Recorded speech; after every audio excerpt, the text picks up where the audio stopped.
Good morning, my dear students. Hope you all are fine. In the previous class, we have discussed about electric field and electric field intensity. That what is the definition of electric field and how we can calculate the electric field intensity. In that, we have seen the formula that electric field is nothing but force upon charge. And by calculating the electric field for a point charge, हम लोगों को formula मिला था E is equal to 1/4 pi epsilon naught Q by R square. Clear? So this we have discussed till last offline video. आज हम लोग discuss करने वाले हैं about electric field lines and it's property. Clear? Electric field lines होता क्या है और उसकी प्रॉपर्टीज क्या है ये हम लोग देखेंगे. Clear? So first of all we'll see what is electric field line. तो पहले हम लोग इसकी डेफिनेशन समझते हैं. I will write the definition, उसके बाद में हम लोग उसका मीनिंग समझेंगे क्या होता है. इसकी डेफिनेशन बहुत सिंपल है. It is the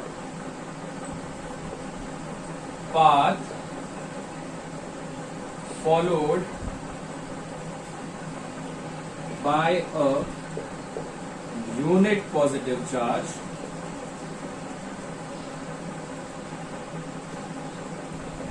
when it is free to do so. Clear? तो इलेक्ट्रिक फील्ड लाइंस की डेफिनेशन क्या है? It is the path followed by a unit positive charge when it is free to do so. अब इसका मतलब क्या है? बहुत सिंपल है. अब देखिए यहाँ पर हम लोग इसमें देखेंगे कि अगर मैं किसी यूनिट पॉजिटिव चार्ज को फ्रीली सस्पेंड कर देता हूँ. क्लियर? फ्रीली सस्पेंड करने का मतलब ये है कि उसके आसपास कोई दूसरा इंटरएक्टिव फोर्स नहीं होना चाहिए. It is free of all the forces. मतलब this positive charge is an isolated positive charge. Isolated का मतलब होता है कि इसके इन्फ्लुएंस में कोई भी फोर्स नहीं, इसको कोई फोर्स इन्फ्लुएंस नहीं कर रहा है. तो अगर कोई यूनिट पॉजिटिव चार्ज है उसको फ्रीली सस्पेंड किया जाता है, उसके बाद में जो पाथ वो फॉलो करेगा उस पाथ को हम लोग क्या नाम दे देते हैं? Electric field lines. इसको हम लोग नाम देते हैं. क्लियर? अब देखिए यहाँ पे दो केसेस हो सकते हैं कि अगर मैंने क्या किया, किसी यूनिट पॉजिटिव चार्ज को फ्रीली सस्पेंड कर दिया, तो मान लेते हैं कि मे फॉलो अ स्ट्रेट डायरेक्शन. वो क्या कर सकता है? एक स्ट्रेट डायरेक्शन को फॉलो कर सकता है. This is the direction of electric field line. Clear? और दूसरा केस ये हो सकता है कि it may follow a curved path. ये कौन सा पाथ फॉलो कर सकता है? कर्व्ड पाथ फॉलो कर सकता है. This is the electric field line. ठीक है? तो अगर आप लोग किसी यूनिट पॉजिटिव चार्ज को फ्रीली सस्पेंड करते हैं तो या तो वो स्ट्रेट जाएगा या तो क्या है वो कर्व्ड जाएगा. अब इन दोनों में डिफरेंस क्या है हम लोग समझ लेते हैं. कि अगर आपसे कोई पूछे कि अगर आपकी इलेक्ट्रिक फील्ड लाइन स्ट्रेट है तो इसमें ये बताइए कि इलेक्ट्रिक फील्ड की डायरेक्शन क्या होगी. तो जिस डायरेक्शन में आपका इलेक्ट्रिक फील्ड लाइन जाएगा उसी डायरेक्शन में आपकी क्या होगी? इलेक्ट्रिक फील्ड की डायरेक्शन होगी. बट अगर आप कर्व्ड पाथ की बात कर रहे हैं और आपको बोला जाए कि इसके लिए इलेक्ट्रिक फील्ड की डायरेक्शन बताइए, तो हम लोग क्या करते हैं? पॉइंट लेते हैं और इस पॉइंट से एक टैंजेंट बनाएंगे और ये टैंजेंट आपको क्या दे देता है? इलेक्ट्रिक फील्ड की डायरेक्शन दे देता है. जैसे मैं ये ए पॉइंट बोल रहा हूँ, मान लीजिए यहाँ पर बी पॉइंट अगर यहाँ पे पूछा जाएगा तो एक टैंजेंट बनाएंगे. ये किसकी डायरेक्शन हो जाएगी? आपकी इलेक्ट्रिक फील्ड की डायरेक्शन हो जाएगी. ठीक है? तो अगर हम लोगों की इलेक्ट्रिक फील्ड लाइन स्ट्रेट है तो इलेक्ट्रिक फील्ड भी स्ट्रेट होगी. लेकिन अगर हमारी इलेक्ट्रिक फील्ड लाइन क्या है? कर्व्ड है. तो किसी पॉइंट पर अगर आपको इलेक्ट्रिक फील्ड हो जाता है तो उससे एक टैंजेंट निकाला जाएगा और वो आपको क्या देगा? इलेक्ट्रिक फील्ड की डायरेक्शन देगा. So now we are going to discuss properties of electric field line. What are the properties of electric field line? अब हम लोग पहली प्रॉपर्टी देखते हैं. The first property is that it originate from a positive charge and terminate at the negative charge. ठीक है? Electric field lines हमेशा कहाँ से ओरिजिनेट करती है? From positive charge and it will terminate at the negative charge. Clear? तो जैसे कि मान लीजिए यहाँ पर कोई पॉजिटिव चार्ज है और यहाँ पर कोई नेगेटिव चार्ज है और आपसे बोला जाए कि इसका इलेक्ट्रिक फील्ड लाइन बताइए, तो हम लोग क्या करेंगे? पॉजिटिव से स्टार्ट करेंगे और कहाँ पर जाकर खत्म करेंगे? नेगेटिव पर जाकर खत्म करेंगे. अगर आपको बोला जाए कि कोई सिर्फ एक सिंगल पॉजिटिव चार्ज है तो इस केस में इलेक्ट्रिक फील्ड लाइन क्या होंगी? इस तरीके से ओरिजिनेट होंगी फ्रॉम अ पॉजिटिव चार्ज. और अगर आपको बोला जाए कि किसी नेगेटिव चार्ज के लिए इलेक्ट्रिक फील्ड लाइन बताइए, तो यहाँ पर जो इलेक्ट्रिक फील्ड लाइन है वो नेगेटिव पर आकर क्या करेगी? टर्मिनेट होगी या आकर खत्म होगी.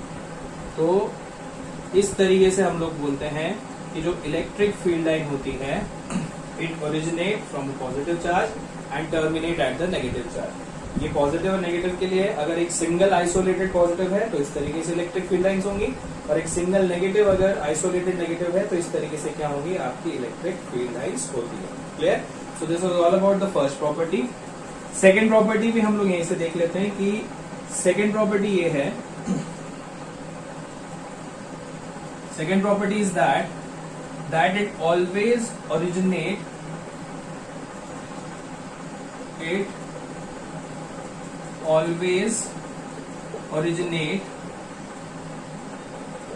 by making an angle, or it always originate normally to the surface of the charge।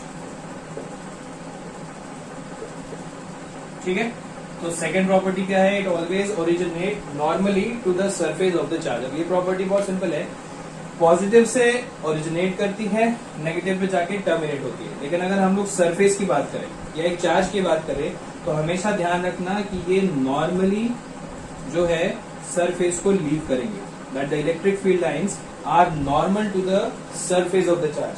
Now will discuss our third property.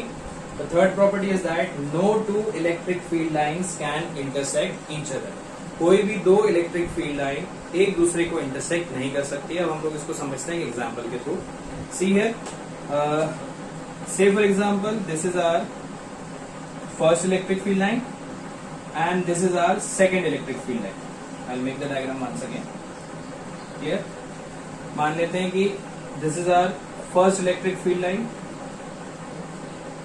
and this is our second electric field line।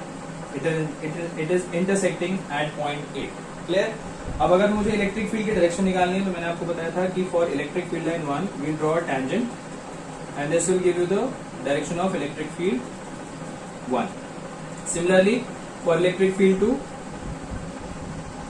we'll draw a tangent like this and this will give us the direction of electric field 2।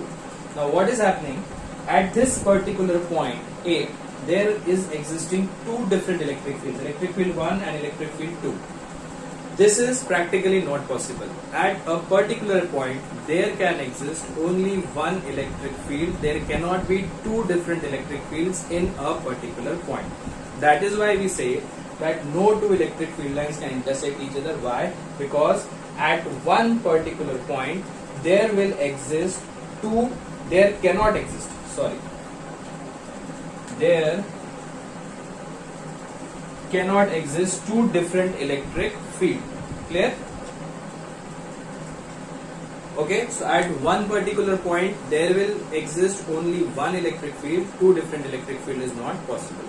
so today we have discussed about what is electric field, what is electric field lines, its definition, and if the electric field line is straight, what will be the direction of electric field? If the electric field line is curved, what is the direction of electric field? Then we have seen the three properties of electric field line. First, that it originates from a positive charge, terminate at the negative charge। second, the electric field line will always be normal to the surface, charge surface or the surface of the body। it will always act normally, parallelly it will not act, it will act normally। and third property is no two electric field lines can intersect each other, by because at one point there will exist two different electric field, which is practically not possible। clear? now in the next video lecture we'll discuss three more properties। thank you very much।